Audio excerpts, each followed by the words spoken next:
At New Beginnings Baptist Church, we exist to love God and love people with the gospel of Jesus Christ.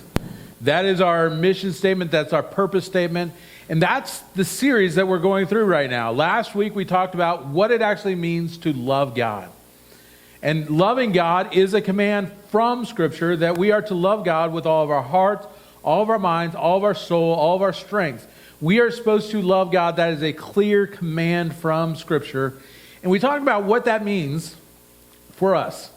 As a church, we have a high priority in worship. We want to do everything that we do as a church to worship God with all that we are. And so worship is a big part of who we are as a church, but also it needs to be who we are as individuals. We need to learn how to worship God even away from this building and from Sunday mornings. We need to worship God on Monday afternoons. I know that's the hardest one to worship God, right? Or maybe it's Wednesday night for some of you. I don't know. Sometimes Saturday gets a little hard to worship God, especially if your team doesn't win, right? But we are to worship God all the time, and that's a priority. That means we need to know how to love God, how to worship God. But that's not where we end, because if it's just about our attention to God, that would be great. We could live as hermits in a undisclosed location where no one else is around us, and we could just be good with things, right? No, God has given us a command also to love one another. We are to love people. And that's the next part. That's where we're going to be today. So I want you to think about this. Maybe, I figured 10, since that's the number of fingers we have and you can count them on.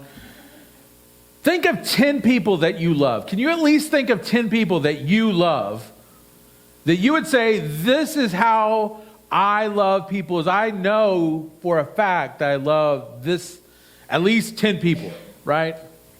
Some of you may be a little hard to find 10 people. If you want to include me on that, you can I could be one of them that you could love, I guess. But for others of you, Dan and Connie have so many kids, that takes one hand alone. So, But we are to love people. So I want you to think of 10 people. Do you have at least 10 people you have that you love, right? Most of you? Yeah. This is participatory. Yeah, engage in the sermon, please. Yes. Okay. As of right now. We'll see at the end of service whether or not it's still 10, right? Now, I want you to do something. Think of one person you don't love.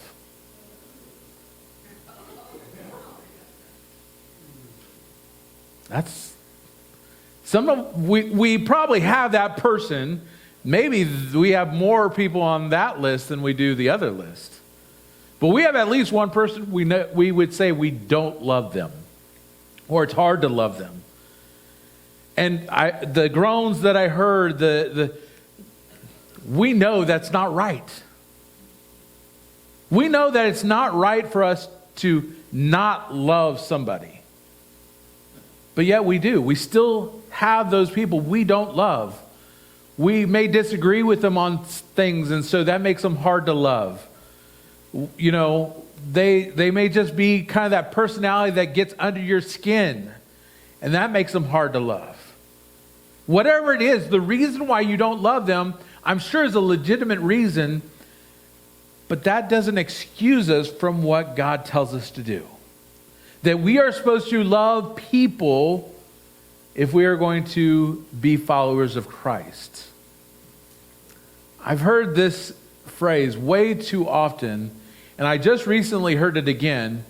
The church would be great if it weren't for people. The biggest complaint about church is that it's full of people. Some of them are hard to love. The statement has been used over the years as an indictment on the church, as a complaint against the church, that I love God, but I don't love the church.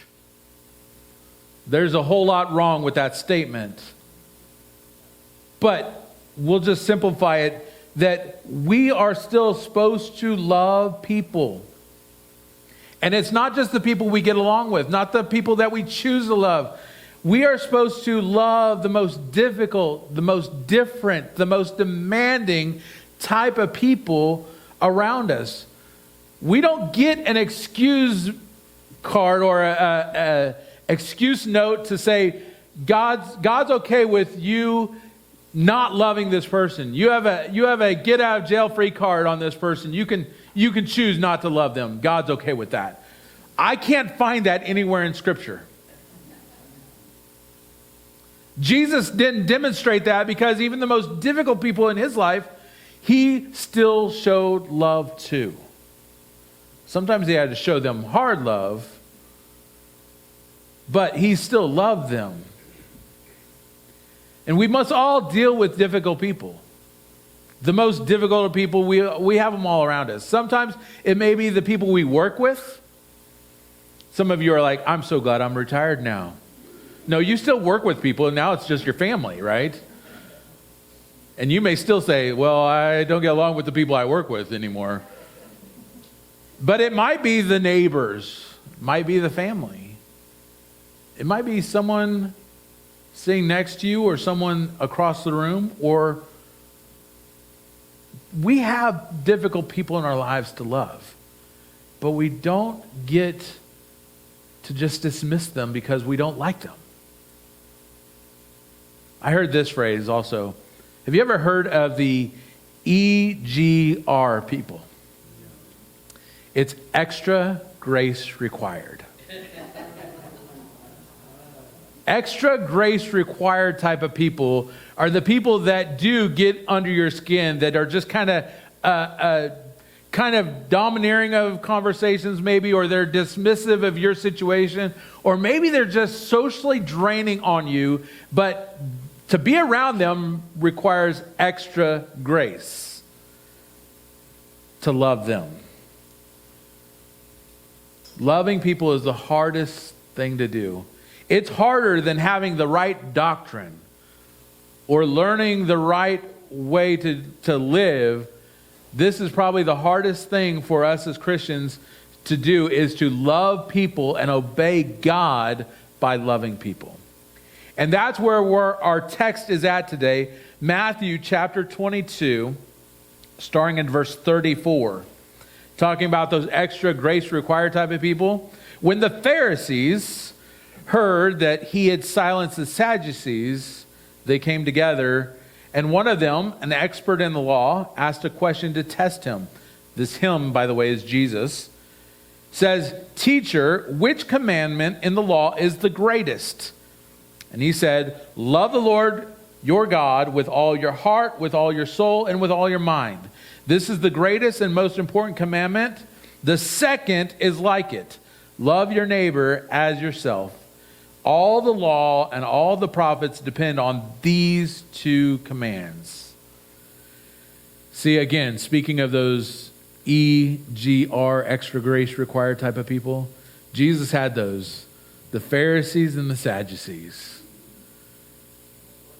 Jesus had to show a lot of grace whenever they were around, because they were doing everything they could to get under his skin, to get him riled up, to get him angry or excitable, because they wanted to discredit him based on how he treated anybody, but especially them. So when it says that the Pharisees heard that he silenced the Sadducees, it's earlier in the chapter. The Sadducees came to try to challenge him, and he silenced them by answering them appropriately, by showing them from the law where they were wrong and how it was really supposed to be. And so the Pharisees come up, well, if anyone knows the laws, it's the Pharisees. So if he's going to use the law, let's challenge him with this. What is the greatest commandment in law? Now, you got to understand that this was a test. This was a challenge to him, because there was an argument going around of which one really was the greatest. Which one was the most important one if we were going to follow the one true God To follow Jehovah, what were we going to do? Are we going to love God with all of our hearts, or is it more important for us to love our neighbor? And that was a big debate, and no matter what you answered, you were probably going to be wrong. And so Jesus here is kind of interesting how he plays this game, because I don't think he even took a breath in between these two statements. Because he said that the first and most important one is to love the Lord your God with all of your soul, with all of your heart, with all of your mind, with everything that you are, love God. And the second is just like it. Love your neighbor as yourself. So Jesus answers by using the law. By the way, we covered last week Deuteronomy chapter 6. The Shema is what they call it. That is the most important thing that a Jewish believer or Jewish follower of the faith was supposed to do, is to have that memorized. It says actually in Deuteronomy chapter 6 that you're supposed to keep it as a reminder, use symbols and use signs around your house and around the gates to remind yourself that this is the most important thing, to love the Lord your God. But then Leviticus chapter 19 actually says that we are supposed to love our neighbors as ourselves. We are supposed to love others the way that God has loved us. And so by doing so, he's not taking sides in this argument. He's not falling for the trap of let's engage in a debate and get distracted. Our society is good at doing that, by the way. We can get into huge debates about things that we know there's never going to be a right answer. You're going to be wrong somehow, some way, all the time. But Jesus knew that that was a trap, and he played this just right. He says it's supposed to be both. He's not taking sides in the argument. He's providing clarity in the fact that you can't have one without the other. If you say that you love God with all that you have to love people. And by loving people, you are actually demonstrating and proving that you love God, because they were made in the image of God. They are God's creation. They are supposed to be loved because God has loved them. And so if you love people, you love your neighbor, then you're proving that you do love and obey God. So we say love God, and we talked about that, with all of who you are. That's our worship. But what does it really mean to love people? If we love God, we must love people. Connie mentioned part of it, 1 John chapter 4, but I want to read later in that chapter, verses 20 and 21. If we say we love God but hate others, we are a liar. For we cannot love God whom we have not seen if we do not love others who we can see. This command that Christ has given us, whoever loves God must love others also. This is what we are supposed to be all about as followers of Christ. This is what our church is supposed to be all about. Jesus links our love for God and our love for others, and they cannot be separated. I love how Jesus says it, that the second is like it, meaning that it is equally important. It is just as vital to be a follower of God to do both of these. You can't separate them. Jesus is making them connected. It's not a lesser command. It's not an optional command. It's not a conditional command. You can love people as long as they're not 49ers fans. Or you can love people as long as they don't do this, or they don't agree with this, or they don't follow this. We can put all kinds of conditions on this. None of this exists in Scripture. So we don't get to pick and choose who we love. And Jesus is making it very clear that our love for people comes from a heart that already loves God. We have to have both. The most important thing about life, human life, is our relationships with others.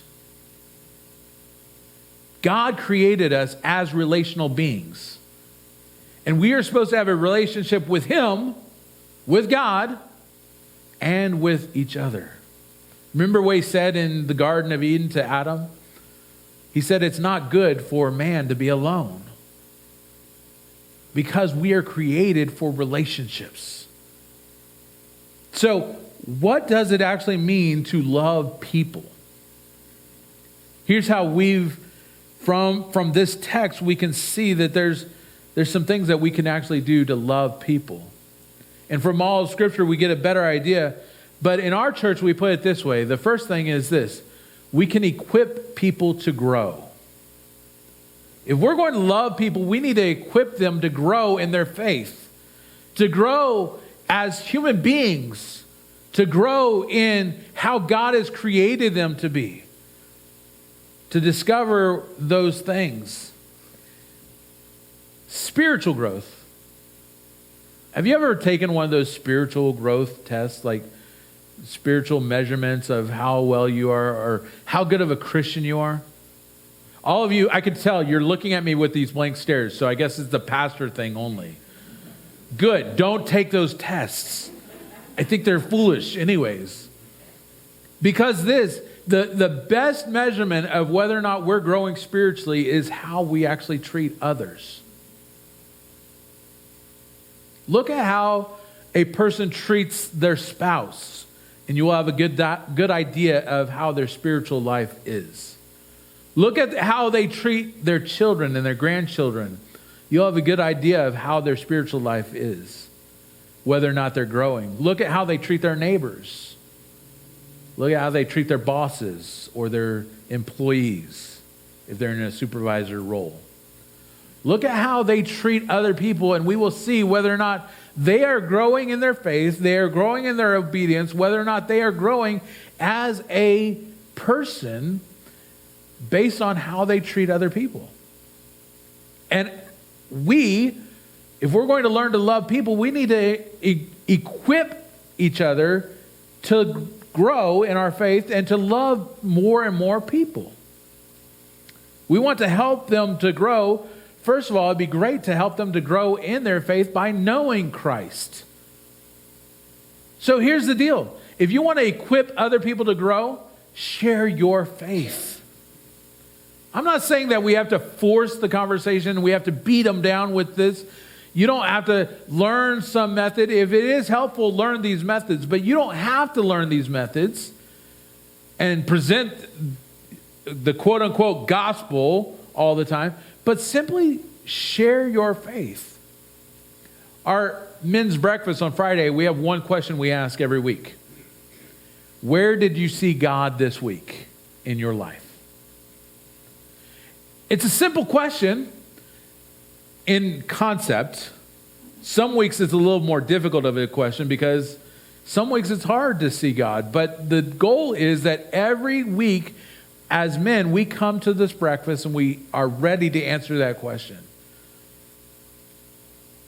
Like I said, some weeks it's easy, some weeks it's hard. But the goal is all the time we are looking for where God's at work. And by simply sharing, man, I saw God in this way. He protected me from this accident, or he protected me from opening my mouth at the wrong time. Some of it may be, you know what? I saw God this week in my marriage. I saw God this week by giving me a chance to serve my neighbors. All we have to do is share our faith, and all of a sudden we will see that it's helping others to grow in their faith. Because I always remember this. I've been told this so many times. Well, Pastor Brian, and most of the people that get to know me just call me Brian. They don't have to throw in the pastor every time. But they just go, Brian, you're always talking about how you see God. I want to see God like you see God. Well, That's great. You can't have my eyes, though. So it's your own, it's a habit. It's something that you can do in your own life. Learn to look for God, but they are encouraged to grow in that by hearing me talk about it. Not in a condemning way, like, look at me, I'm so much better, I see God all the time. That's not it at all. You could, as a matter of fact, one of the things I love about our Friday morning conversation is those guys encourage me more and more because they see God in different ways. And so it helps me to look for God in those different ways. But we need to equip each other to grow by sharing what God is teaching us. The other part is to live out our faith in front of them.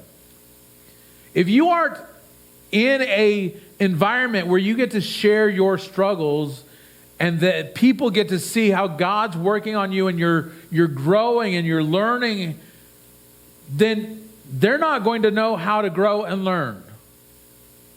Especially in our spiritual life, we learn by example more than anything else. We could do classes. We could teach you the basics. We could teach you, here's some things to do. But the best way to learn how to grow spiritually is by having it exampled in front of you. Having someone talk about, I was reading the scripture and God was really convicting me of this. I need to work on this in my life. Or I'm really struggling with this thought. I just can't get past it. It's kind of consuming. And I know it's not good. So I'm learning how to take every thought captive and take it before Christ. Take it before God all the time. How do you learn how to do that if it's not being exampled in front of you? I got so frustrated as a teenager because I was like, I know these things. I know that I'm supposed to do these things, but how? And it wasn't until I got some mentors and some people in my life that started living it out in front of me. And that's how we can equip other people to grow in their faith, is by living our faith out in front of them. Being accountable, being transparent with our struggles, but still giving God the glory because He's helping us through them. We need to help other people grow in their faith by simply helping them take the next step in their faith.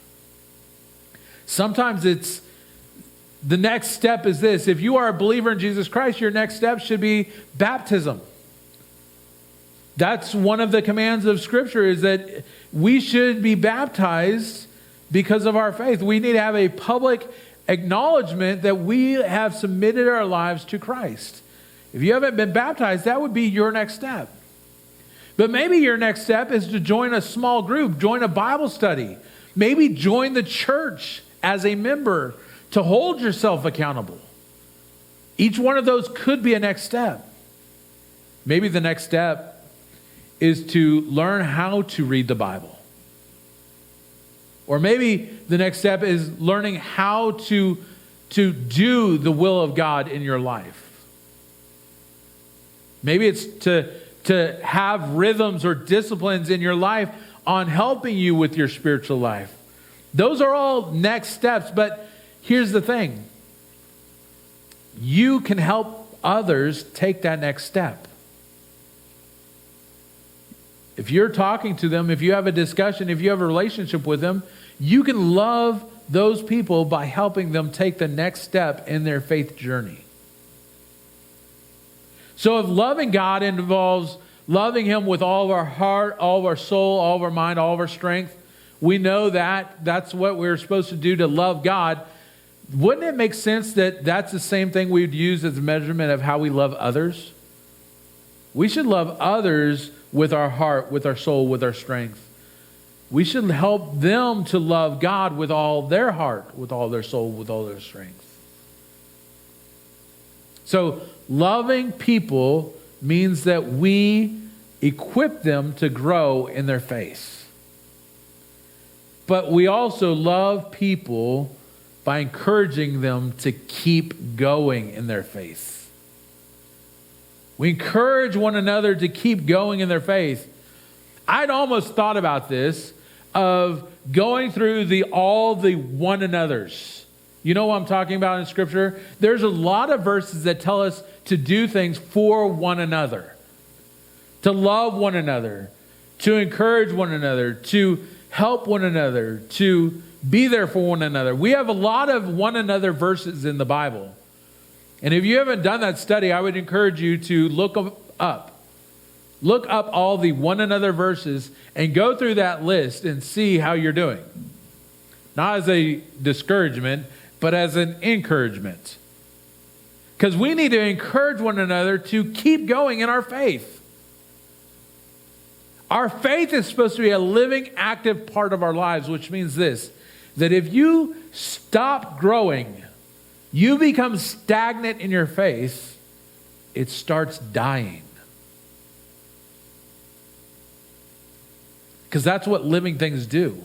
It's either you're learning you're still growing and developing and you're still renewing yourself constantly, or you're dying. And so as a church, we need to encourage one another to keep going. And I think our church is good about that in a lot of ways. We've had a couple of years of terrible struggles in our church, individually, family-wise, have been some of the hardest things we've gone through. Health, the loss of loved ones, the loss of homes and possessions, the loss of jobs. We've gone through some of that, but the one thing I love about our church is we encourage one another during those hard times. Don't lose faith. We're here for you and we're here with you through this. We want to encourage you. Keep going. Keep going. God's not done with you yet. God's not done in your life. God's still got something that He's going to do. I don't know what it is. I'm not a prophet. I can't see what God's doing for each and every one of you. But I do know this. God's doing something. Because God's always at work. And He's always working for us and in us and through us. So we as a church, we want to encourage each other to keep going. That means to strengthen them, to give them, that's the actual definition of encourage, to give courage to someone. To kind of loan them your faith for a moment when life gets hard. When someone's going through the worst time of their life and they may not have the strength to have faith in God at that moment, let me give you some of my faith for a moment. You can borrow it.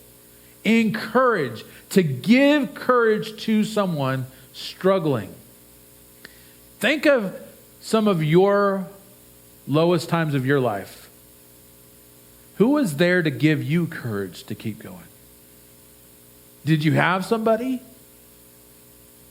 Did you have people that showed up that says, I know it's a bad time in your life, but keep going.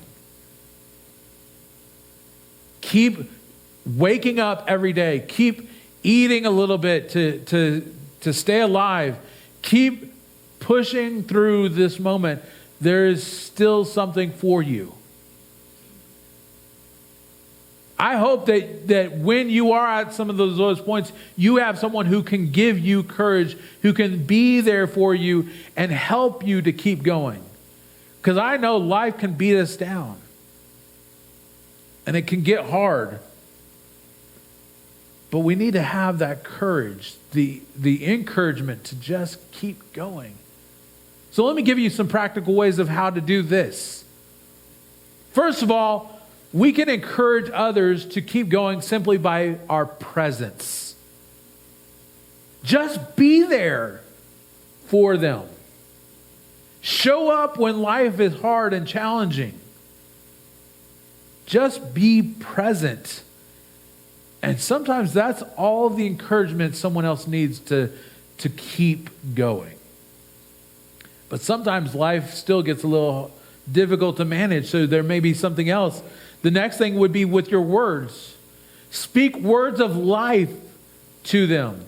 Speak words of encouragement, of hope, of faith to them. Don't be critical. Don't give them words of criticism at their lowest points. Have you ever had someone, you're just already feeling down, you're feeling worn out, you're feeling defeated already, and someone says, you know what, I was thinking about this. You need to work on this part of your life. That's not encouragement. We need to speak life. I love this. We learned, I think it was 2 years ago now, we learned how to have this phrase, I see in you. I see in you, this is what I see in you that God's doing. This is what I see in you as far as how you are a blessing to me. This is what I see. That's how you speak life into somebody. That's how you give them words of encouragement to keep going. Because if you're acknowledging that they're a help or you see hope in their life, that gives them the momentum, the encouragement to just keep going. But you need to, sometimes words fall short, don't they? Sometimes you just need to serve people at their lowest points. Show up with a meal. Offer to clean some laundry or do dishes or to rake a yard or clean off some snow. Serve people in a practical way. Not for yourself, but for others. Because this is how we can love God, is by loving others and by serving them. You'll see examples of all this throughout all of Scripture. Acts is full of opportunities where people just gave and served one another as they needed. So serve one another. And one of the most underutilized, underappreciated things we could do for one another is this: pray. Pray for one another. Encourage them to keep going by saying, you know what, I'm praying for you. And not, I'm praying for you. Man, you need God's help. But you know what? I'm praying for you. I'm praying that God gives you hope, that God gives you another day, that God helps you through this season. And it's interesting that when we learn to pray for one another, we do become a blessing more than anything else. We help others during their time of hardship. But not only that, but as we learn to pray for one another the way that God teaches us how to pray, God works on us and softens our hearts for some of those EGR people. Those extra grace required type of people. So when we encourage others to keep going, what we're doing is this. We're saying to them, I see you, I value you, I love you. And those are some of the biggest things, the biggest emotional and mental needs that people have, is they need to know that they are seen, that they are known, that they are valued, and that they are loved. And by doing these simple things, they're simple in concept, just by doing these things, we are telling them they are important to God, they're important to us, they're important to our church. See, I'm not saying that we just need to become cheerleaders. You know, I love sports. I love watching sports. I love engaging in sports. I was an athlete throughout most of high school. Even after high school, I tried to be an athlete. We won't go there. And I'm not going to discredit this because I will be beaten up by my daughter, who was a cheerleader for all 4 years of her high school. But cheerleaders are good for what they do, but they're not engaged in the game, in the activity. They're on the sidelines. God's not calling us to just be cheerleaders on the sidelines. God's calling us to get in the game with others. See, I'll give my daughter a little credit. She never was just on the sidelines. Some cheerleaders would do their cheers and then go off. She was engaged in the game. She would watch the game. She would be involved in it. She would also throw the ball back when it hit her in the head. But we need to, in our spiritual lives, we're not just on the sideline with pom-poms saying, go, yay. Man, I will walk with you through the valley. I will be with you in those hard times. I'll show up. And that's what we need, is we need people to show up, to help them to understand that they are loved, that they are valued, that they are seen. Jesus gave this illustration, Luke chapter 10, when he was asked the same question, well, what is the greatest commandment? And Jesus turned it around and says, well, what does the law say? And they said, well, here's the thing, to love God and to love people, to love our neighbors. And then the Pharisee said, well, who is my neighbor? So Jesus told the parable of the Good Samaritan. Luke chapter 10, if you want to read this, but basically let me give you the summary. The Samaritan was the one who picked up the wounded person, took care of their wounds, and gave them the opportunity to heal. And then said, if you still need more, I will come back to give you more. And Jesus ended his parable with this. The one who showed mercy, go and do that. Go and do the same thing that I've just told you in this story. Go be a good neighbor to even the most difficult people to love. So who do you find easy to overlook, to dismiss, to avoid? You don't have anybody that you see them in the grocery store and you run the other way, do you?